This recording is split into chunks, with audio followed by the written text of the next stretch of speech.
에서 20절의 말씀입니다. 구약성경 274면 신명기 8장 1절에서 20절까지의 말씀입니다. 우리 하나님 말씀을 제가 한 절, 여러분들이 한 절 교독하시겠습니다. 내가 오늘 명하는 모든 명령을 너희가 지켜 행하라.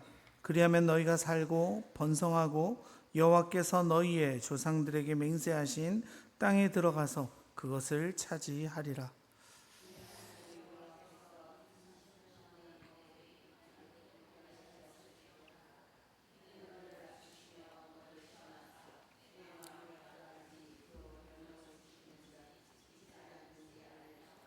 너를 낮추시며 너를 줄이게 하시며 또 너도 알지 못하며 내 조상들도 알지 못하던 만나를 내게 먹이신 것은 사람이 떡으로만 사는 것이 아니요 여호와의 입으로 나오는 모든 말씀으로 사는 줄을 내가 알게 하려 하심이니라.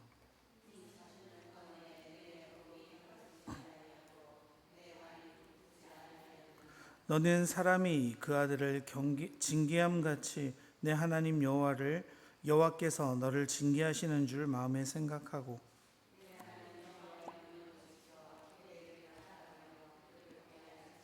내 하나님 여호와께서 너를 아름다운 땅에 이르게 하시나니 그곳은 골짜기든지 산지든지 시내와 분천과 샘이 흐르고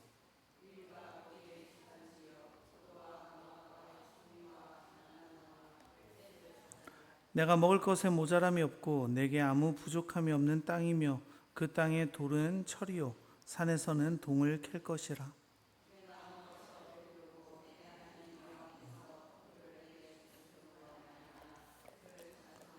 내가 오늘 내게 명하는 여호와의 명령과 법도와 규례를 지키지 아니하고 내 하나님 여호와를 잊어버리지 않도록 삼갈지어다.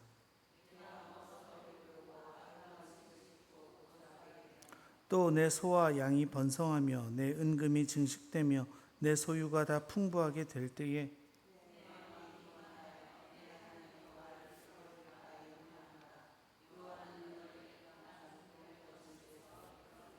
너를 인도하여 그 광대하고 위험한 광야 곧 불뱀과 전갈이 있고 물이 없는 간주한 땅을 지나게 하셨으며 또 너를 위하여 단단한 반석에서 물을 내셨으며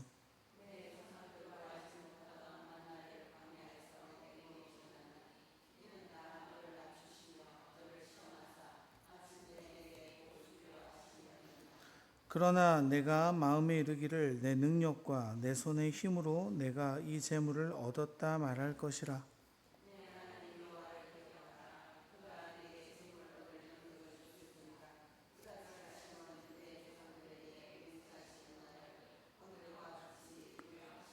내가 만일 내 하나님 여호와를 잊어버리고 다른 신들을 따라 그들을 섬기며 그들에게 절하면 내가 너희에게 증거하노니 너희가 반드시 멸망할 것이라.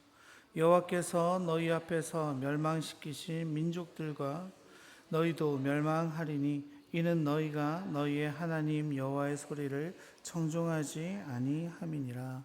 아멘.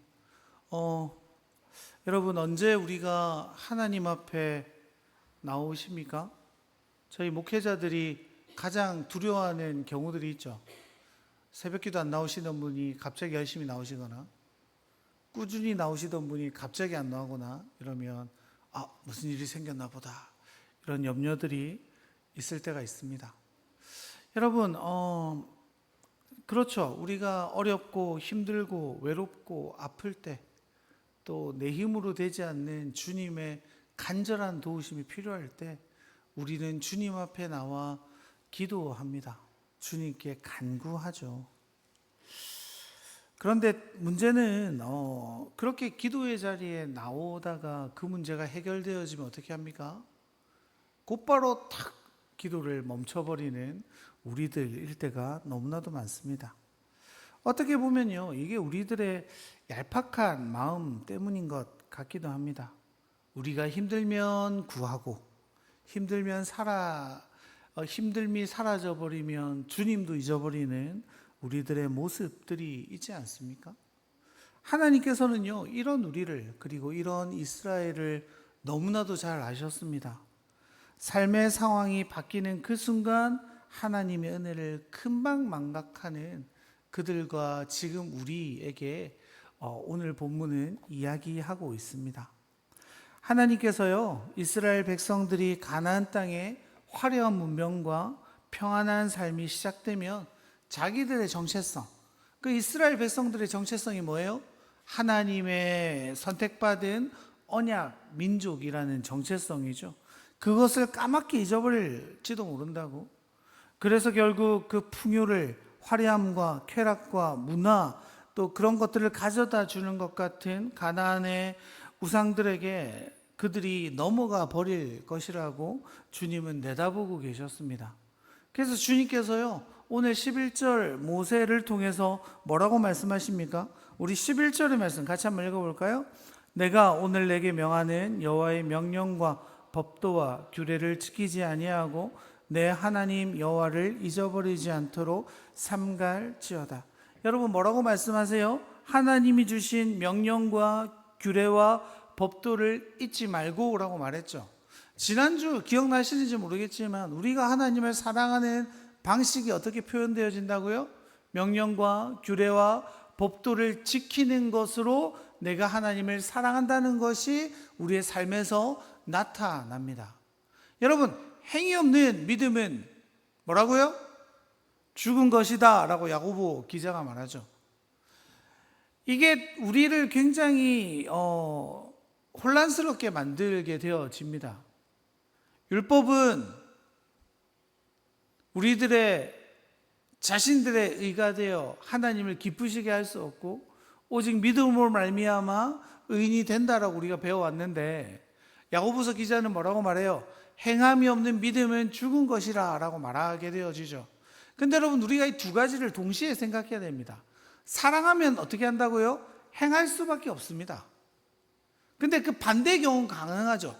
마음 없이 행동할 수는 있어요. 그런데 사랑하는데 행동하지 않을 수는 없습니다. 사랑하면 그 사람을 보고 싶어지죠. 사랑하면 그 사람의 음성에 귀 기울이고 싶어지죠. 사랑하면 그 사람의 만족감을 채워주고 싶어 합니다. 이스라엘이 정말로 하나님을 사랑한다면요, 하나님의 명령과 규례와 법도를 온전히 지켜 행하는 거죠.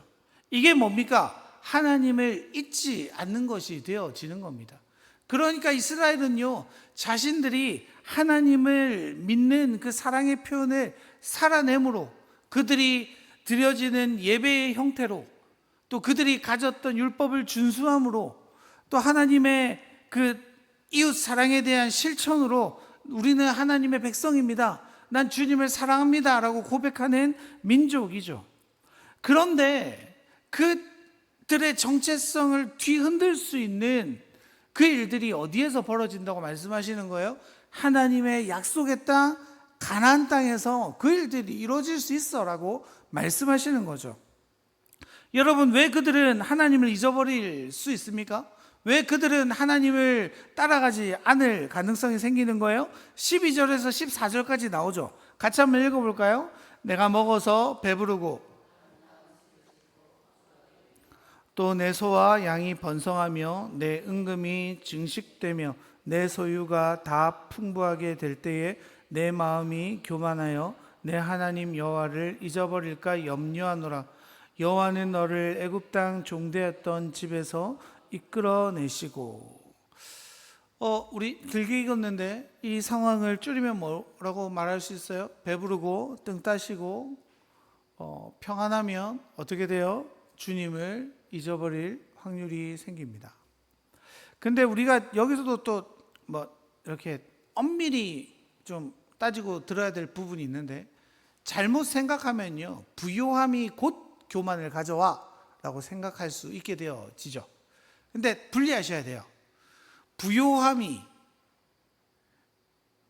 아름다운 집이, 번성이, 은금의 증식이, 소유의 풍부함이 우리에게 교만함을 가져다 주는 것은 아닙니다.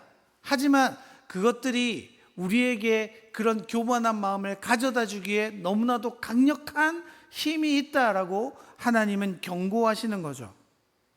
그래서 예수님도 뭐라고 말씀하세요? 재물이 있는 자는 하나님 나라에 들어가기가 심히 어렵도다면서 한 예를 드시잖아요. 낙타가 바늘기로 가는 것이 부자가 하나님 나라에 들어가는 것보다 쉬우니라라고 말씀하십니다. 여러분, 그러니까요, 우리의 안락함, 부요함, 만족함들이요, 우리의 마음을 이렇게 흐트러 놓기에 너무나도 강력한 우상이 된다는 겁니다. 여러분, 재물을요, 맘몬이라고 부르거든요, 원어로. 근데 이 맘몬은요, 사람을 가르칠 때 쓰는 전치사가 붙어요. 그러니까 맘몬 자체를 성경은 어떻게 좀 보고 있는 거예요? 우상의 하나처럼 여기고 있어요. 이처럼 재물은요, 우리의 풍부함은요, 하나님으로부터 우리의 마음을 빼앗기에 충분한 능력을 가진 것에는 분명합니다. 그래서 여러분, 이스라엘 백성들이 지금 모세가 주구장창 이야기하는 게 뭐예요?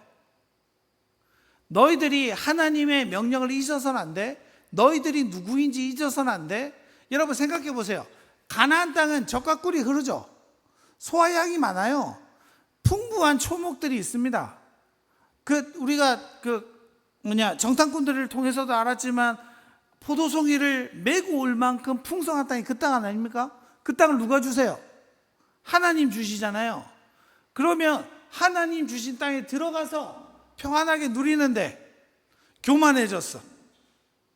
그럼 누구 잘못입니까?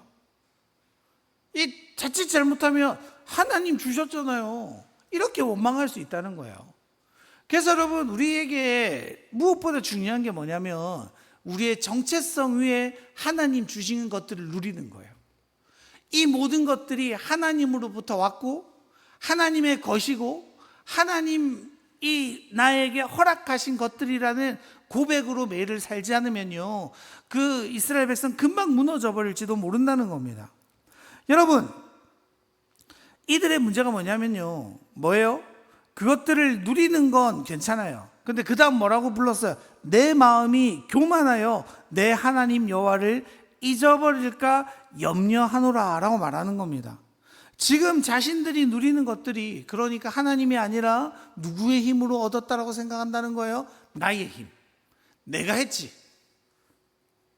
여러분, 그래서 17절을 뭐라고 말합니까? 그러나 내가 마음에 이르기를 내 능력과 내 손의 힘으로 내가 이 재물을 얻었다 말할 것이라. 내가 했지. 내가 열심히 농사 지었고 내가 소 키웠고 내가 했지. 하나님이 하신 일들을 내가 이룬 거라고, 내가 했어 라고 주장하는 게 뭐라고 부른다고요? 교만이라고 부른다는 겁니다. 교만은 원어로 가운이라고 하는데요, 이런 뜻이에요. 오만하다, 부풀어 오르다, 영광, 화려하다, 이런 뜻을 가지고 있습니다. 그러니까 뭐예요? 하나님께 드려야 할 영광을 자신이 취하는 거죠. 하나님보다 눈앞에 화려한 것들을 쫓아다니는 삶, 오만해서 하나님이 주신 것임에도 내가 이뤘어 라고 말하는 그 태도가 바로 교만한 삶이라는 겁니다. 그래서 교만한 자들의 모습이 뭡니까? 하나님 없이도 괜찮아 라고 말하는 삶의 태도이죠. 근데 여러분, 우리는요, 두 가지 다 볼 수 있어요. 이런 것들에 대해서 야, 이거 내가 했어 라고 말하는 것도 교만이지만 반대의 경우도 있죠. 일은 하나님이 할 수 없어. 어떤 문제에 직면했을 때 이 문제를 내가 해결해야 돼. 이 문제는 내가 이 문제를 이겨내야 돼. 내가 이 문제를 뛰어넘을 수 있어 라고 생각하는 것도 다르게 말하면 뭐예요? 교만이 되는 거예요. 여러분, 하나님 없어도 충분하다라고 말하는 그들은요, 실상 어떻게 되는 겁니까? 자신이 어느 기반 위에 서 있는 존재라는 걸 잃어버리는 자들이죠. 자신이 하나님께 선택받았고 하나님의 소유고 하나님과의 특별한 만남을 가진 자라는 그 자신들의 정체성을 잃어버리는 자들이 되어집니다. 그 사람들의 끝이 어떻게 되어지는 겁니까? 우리 19절 읽어볼까요? 내가 만일 내 하나님 여호와를 잊어버리고 다른 신들을 따라 그들을 섬기며 그들에게 절하며 내가 너희에게 증거하노니 너희가 반드시 멸망할 것이라. 여러분, 그렇게 교만한 자들, 하나님 없이도 살 수 있어라고 말하는 자들은 어떻게 된다고요? 멸망하게 된다라고 성경은 말합니다. 여러분, 정말로 그래요. 주님 없는 인생이 사실 멸망이죠. 반대로요, 다른 것 다 잃어도 내가 주님만 붙들고 있으면요, 나는 모든 것을 가진 자가 되어지는 거예요. 그래서 모세는 안타까운 마음으로 이스라엘에게 지난 40년간의 광야 생활을 돌아보라고 말하고 있습니다. 우리 오늘의 본문 2절 같이 한번 읽어볼까요? 내 하나님 여호와께서 이 40년 동안에 내게 광야길을 걷게 하신 것을 기억하라.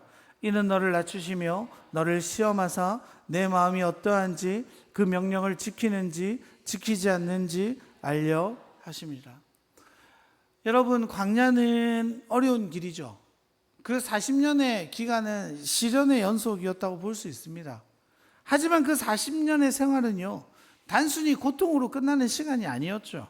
하나님께서 이스라엘을 낮추시고 이스라엘의 마음의 중심이 무엇인지 보시고, 또 하나님 앞에 이스라엘은 순종함을, 하나님으로 부요함을 누리는 시간이 광야 40년의 시간이었습니다.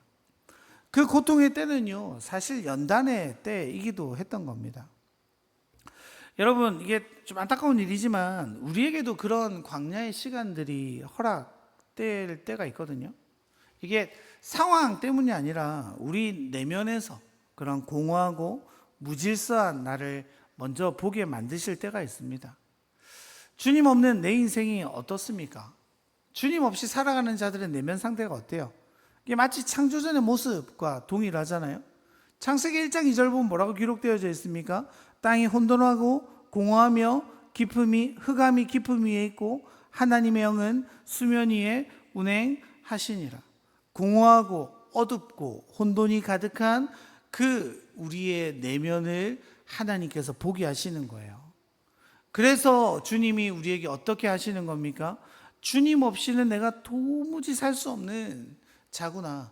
난 주님 없으면 날마다 어둠이 가득하고 혼돈만 있고 공허함 속에 있을 수밖에 없는 존재라는 사실을 절절히 깨닫게 하시는 거죠. 그래서 주님이 우리 가운데 오셔서 말씀을 주시고 공허함 가운데 평안을 주시고 혼돈을 질서 있게 만드시고 어둠을 빛으로 바꿔가시는 그 일들을요, 이스라엘에게 40년의 그 광야의 시간을 통해서 우리에게 허락하십니다. 여러분, 우리도요, 그런 광야의 시간들이 우리에게 요청되어질 때가 있습니다. 주님을 온전히 만나고 주님이 누구인지 알고 그 혼돈한 내 삶 속에 주님이 임함으로 내 삶이 어떻게 바뀌어가는지를 절절히 깨닫게 하시기 위함이죠. 이스라엘 백성들의 40년이 그런 겁니다. 자신들의 힘으로 뭘 해도 안 되는 땅이 광야 아닙니까? 하나님의 도우심 없이는 한순간도 살 수 없는 땅이 바로 광야입니다. 주님께서 물을 내시지 않으면 그들은 갈증에 죽을 수밖에 없죠. 주님이 먹이지 않으시면 그들은 굶어 죽을 수밖에 없습니다. 주님의 보호하심으로 그들에게 보호막을 치지 않으시면 언제나 불뱀과 전갈의 그 위험에 가득한 곳을 살아가는 게 그들의 모습이었습니다. 그래서 크신 하나님 앞에 자신들이 얼마나 미숙한 존재인지, 얼마나 부족한 존재인지를 깨닫게 하시고 그 앞에 무릎을 꿇을 수 있었던 기간이 바로 광야의 40년이었죠. 사랑하는 명화의 성도 여러분, 우리도 그렇습니다. 그런 시간들이요, 우리에게 주어질 때가 있어요. 그리고 그 시간에 철저히 하나님을 바라보는 법을 배워야 합니다. 우리가 살다 보면 어려움에 처할 때가 있지 않습니까? 그럴 때면 우리가 의지하고 믿고 신뢰하던 것들이 얼마나 부실했던 것인지, 얼마나 흔들렸던 것인지, 얼마나 한순간에 무너져 버리는 것들인지를 깨닫곤 합니다. 나의 가능성, 나의 기대가, 나의 소망이 무너진 그곳에서 하나님의 은혜가, 하나님의 말씀이 비로소 들리게 되어지는 거죠. 또 어떻습니까? 그때마다 사실 나를 도우신 분도 하나님이시잖아요. 여러분, 주님의 관심은요, 우리가 주님을 잘 믿는 겁니다. 그 어려움의 기간 동안 우리가 상황에 쓰러지고 막 낭망하고 이걸 원하시는 게 아니죠. 그 어려움 가운데서 주님은 이스라엘을 순종하는 백성으로 만들어 가시는 거예요. 여러분, 주님은 그렇습니다. 우리의 모든 상황을 들어서요, 하나님과 가까이 만들어 가시는 것을 원하시는 주님이세요. 여러분, 그래서 때로 여러분, 우리가 주님 앞에 또 사람들 앞에 부끄러움들이 드러나고 수치가 드러나고 나의 연약함들이 들어가는 게 너무너무 막 싫잖아요. 하나님 앞에 이건 절대 안 들켜야 되는데요 하는 것들을 하나님 탁 드러내게 하실 때가 간혹 있지 않습니까? 여러분, 그때 여러분, 하나님이 야, 너 잘못했으니까 죽어봐라 이러면서 그렇게 하시겠어요? 그게 아닙니다.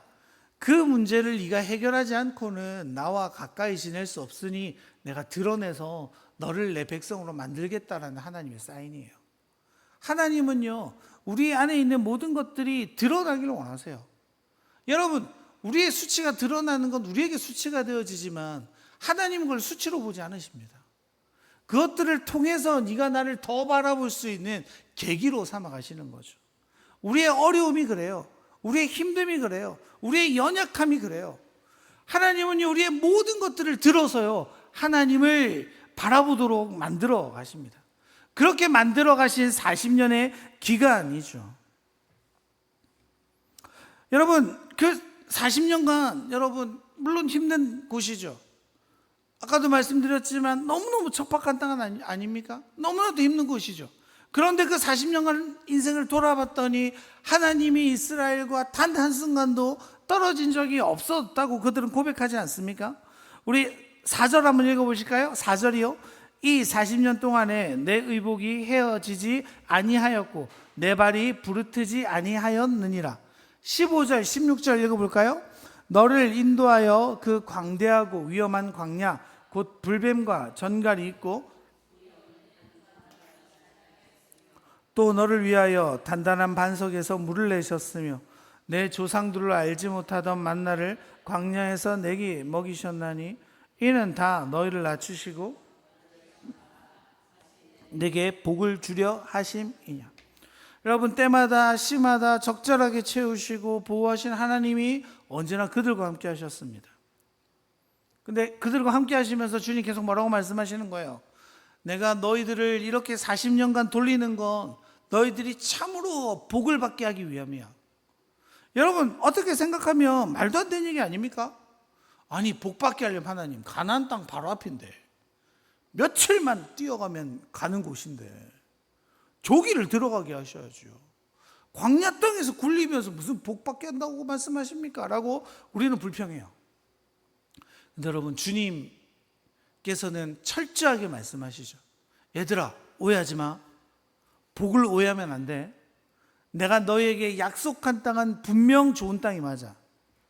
그런데 너희들이 진짜 받을 복은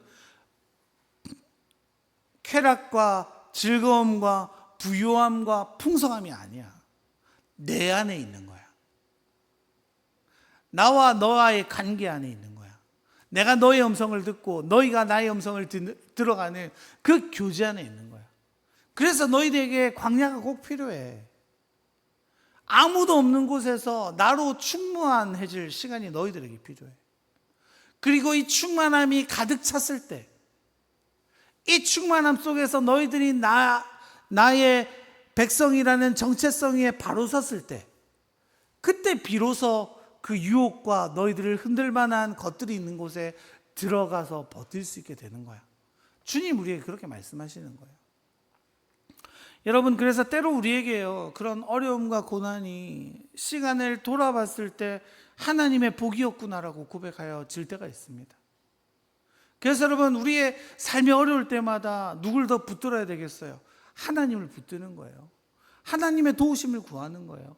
그리고 무엇보다 우리가 간절히 기도해야 되는 것이 하나님께서 나의 기도를 들으시고 하나님 나에게 말씀하시고 이 상황을 통해서도 주님은 나에게 역사하시는 분이라는 사실을 우린 절대로 잊어서는 안 됩니다. 여러분, 근데 어때요? 우린 잘 몰라요. 우린 잘 못 느끼죠. 우리는 그렇게 평안할 때만 주님이 내게 복 주신다 생각하니까요. 어려움은 당하면 하나님보다 그 문제에서 헤어나오지 못하는 우리들일 때가 너무나도 많이 있습니다. 여러분, 이게 주님의 백성의 성숙함의 지표 중에 하나죠. 같은 상황을 맞이하지만 누구는 하나님을 원망하고 그쳐버립니다. 그런데 또 누구는 하나님이 이루어 가시는 그 역사의 현장에 동참하게 되어지는 일들이 있어지죠. 여러분, 제 얘기지만요, 저희 교회를 볼 때마다 참 이렇게 감격으로 벅찰 때가 있습니다. 하나님이 성장시켜 주시고 때마다 시마다 변화도 주시고 성장도 주시고 이런 사람도 붙여주시는 일들이 계속 생겨가는데요. 근데 제 시선은 어디로 향해 있을까요? 우리 교회보다 더 부흥이 빨리 되는 교회, 우리 교회보다 더 큰 교회를 벌어보면서 와, 부럽다, 와, 왜 우리 교회는 이런 일이 안 생기지? 이런 생각 간혹 하거든요. 근데 여러분, 우리 교회에서 있었던 이 4년간의 이야기들을 사람들에게 전해주면요, 사람들이 진짜 많이 놀라요. 하나님이 그렇게나 역사하신다고? 야, 그런 일들이 가능해? 야, 어쩜 그럴 수 있어? 라는 얘기들을 저는 많이 듣거든요. 그럼 여러분, 어떻게 해야 되겠어요? 감사해야 할 텐데, 근데도 계속 어떻게 하고 있는 거예요? 그래도 모자랍니다.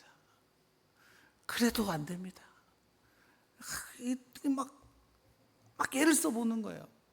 어떻게 하면 더 잘 될까? 어떻게 하면 이겨나갈 수 있을까?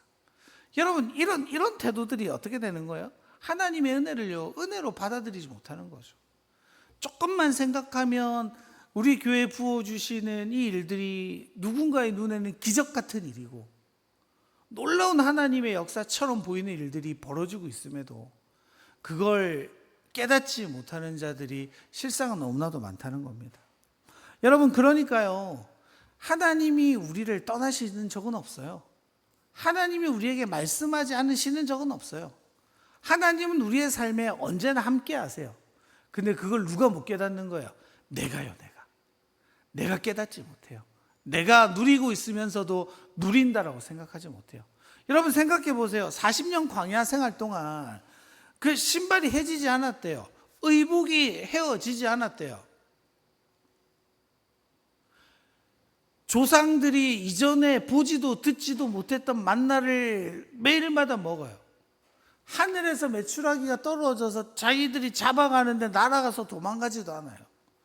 그런 기적 같은 삶을 매일 누리면서도 이스라엘 속에는 불평과 불만이 가득했다는 사실을 우리는 기억해야 합니다. 어쩌면 여러분, 우리들의 삶이 그럴 수 있어요. 조금만 생각하면요, 조금만 깨달으면요, 하나님 나에게 주신 은혜와 복이 이렇게 대단한데, 하나님 나를 한순간도 떠난 적 없으시고, 하나님 나에게 말씀하시고, 하나님 너에게 복을 주겠다, 복을 주겠다, 복을 주겠다라고 말씀하시면서 그것을 위해서 우리를 조금 낮아지게 하시고 조금 겸손하게 하시고 광야길을 조금 걸어가게 하시는데 우리는 어때요? 그 광야길 안에서 주님을 계속해서 원망하는 우리들일 때가 있다는 겁니다. 여러분, 광야 40년의 어려운 순간에도 가나안 땅의 풍요로움 속에서도 하나님은 사실 언제나 함께 하시죠. 그런데 문제는 언제나 우리입니다. 풍요로움에, 쾌락에, 분위기에 취해서 하나님 아닌 것들에게 마음을 빼앗겨버리는 우리들일 때가 있죠. 그런 것들이 우리에게서 하나님을 향한 마음을 빼앗아가 버립니다. 나의 삶이 사실은 하나님의 은혜와 사랑으로 가득 차 있었다는 사실을 우리를 잊어버리게 만들어 가죠. 여러분, 그게 우상이에요.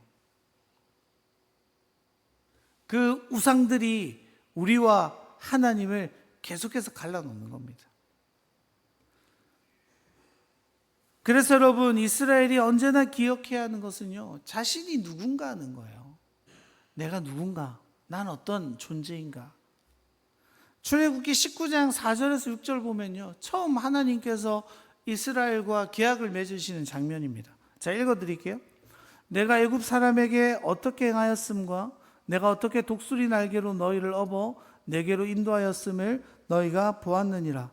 세계가 다 내게 속하였나니 너희가 내 말을 잘 듣고 내 언약을 지키면 너희는 모든 민족 중에서 내 소유가 되겠고 너희가 내게 대하여 제사장 나라가 되며 거룩한 백성이 되리라. 너는 이 말을 이스라엘 자손에게 전할지니라. 아멘. 여러분, 이스라엘은 어떤 존재예요? 하나님의 소유예요. 하나님의 민족이죠. 하나님의 제사장 나라예요. 거룩한 백성입니다. 그들이 그것을 잃는 순간요, 어떻게 돼요? 다른 민족이 걸어간 그 멸망의 길을 걸어갈 수밖에 없는 거죠. 그래서 이스라엘은 날마다 내가 누구인지를 기억해야 하는 겁니다. 우리 마지막으로 1절의 말씀 읽고 말씀을 마치려고 하는데요. 1절 읽어볼까요? 내가 오늘 명하는 모든 명령을 너희는 지켜 행하라. 그리하면 너희가 살고 번성하고 여호와께서 너희의 조상들에게 맹세하신 땅에 들어가서 그것들을 차지하리라. 아멘. 모세가 뭐라고 말합니까? 내가 오늘 명하는 모든 명령을 이라고 말하죠. 오늘 말씀을 준비하면서 요 한 단어가 저한테 계속 와닿더라고요. 이미 주어진 말씀이지만요, 오늘을 살아가는 나에게 주님은 또다시 말씀하시는 거예요. 오늘 나에게 주시는 말씀이 있습니다. 사실 주님은 매일 오늘을 살아가는 우리들에게 말씀하시죠. 다가오시죠. 하나님의 복을 주시죠. 그리고 그 은혜를 깨닫는 자들이 하나님을 비로소 누리게 되는 겁니다. 여러분, 감사는 다른 게 아니에요. 주님이 나와 함께 하신다는 사실을 기억하는 겁니다. 은혜는 다른 게 아닙니다. 내 인생길에서 주님이 나를 떠나지 않으셨어 라고 고백하는 겁니다. 여러분, 그 일들이 쌓였을 때 앞으로의 나아갈 길도 주님이 나와 함께 하시겠다는 확신으로 우리는 바로 설 수 있게 되어집니다. 주님이 우리와 언제나 함께 하신다는 사실을 믿으세요? 주님이 앞으로도 우리와 함께 하신다는 사실을 믿으세요? 그거면 돼요. 예수를 믿는 우리가 언제나 기억해야 할 바입니다. 주님은 우리를 떠나지 않으시고 날마다 우리에게 복을 베푸시고 하나님의 인자하심은 아침마다 새롭고 늘 새롭게 우리에게 부어주시는 그 주님이 지금도 나와 함께 하셔서 내 모든 인생길을 이끌어 가신다는 그 삶의 고백이 우리의 삶 속에 날마다 나타나므로 주님과 동행하며 주님께 감사하며 주님께 영광 올려드리는 우리가 되기를 간절히 소망합니다.